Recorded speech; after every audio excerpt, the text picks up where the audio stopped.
Unajua bwana, dhambi, kwa sababu tunachokiona hapa kilichofuata kwenye maisha ya Daudi baada ya kuanguka kwenye dhambi ya zinaa na Bathsheba, tunaanza kuona kwamba maisha ya Daudi yaliingia kwenye uchungu mkubwa sana. Bwana Yesu asifiwe sana.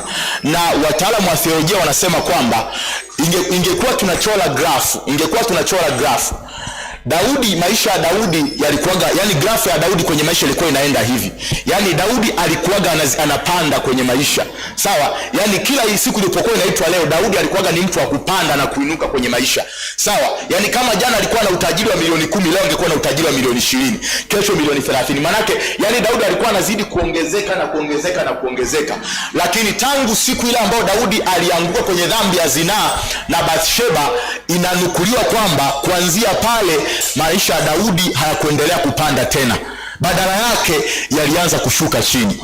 Amina. Licha ya Mungu kumsamehe Daudi dhambi aliyoifanya, lakini tunaanza kuona grafu ya mafanikio ya Daudi kwenye uongozi wake inaanza kuharibika. Tunaanza kuona grafu ya Daudi kama baba au kama kichwa cha familia inaanza kushuka chini. Amina. Kwa hii kufundishe nini? Iogope sana dhambi, hasa dhambi ya zinaa. Bwana Yesu asifiwe sana. Kwa sababu bwana, kuna watu tunasema kwamba dhambi zote ni nini? Ni sawa. Bwana Yesu asifiwe sana. Lakini mimi nikwambie tena kwamba dhambi zote sio sawa. Na ndio maana Mungu ameitenga dhambi ya zinaa pembeni na dhambi zingine. Na ndio maana hata Yesu wakati anafundisha alikuwa anatoa mfano, anambia kwamba enyi kizazi cha dhambi na nini? Na zinaa. Kwa kuna dhambi na kuna dhambi ya zinaa ambayo imekaa kwenye kundi lake. Na ndio anasema kwamba kwenye kitabu cha Korintho kwamba dhambi zote anazoweza kuzitenda mtu atasamehewa, ila mtu yule atakayetenda dhambi ya zina kwanza anatenda dhambi juu ya mwili wake yeye mwenyewe. Bwana Yesu asifiwe sana. Na pia analichafua hekalu la Roho Mtakatifu.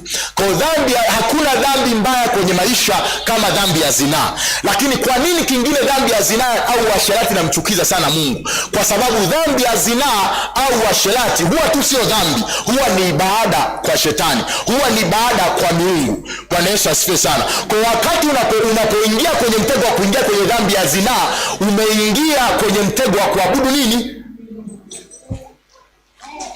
Na ndio maana hatima za watu wengi zinaharibiwa kwenye dhambi ya nini? Kwenye zinaa. Ukuwa watu wengi na maisha watu wengi yanaharibiwa kwenye nini?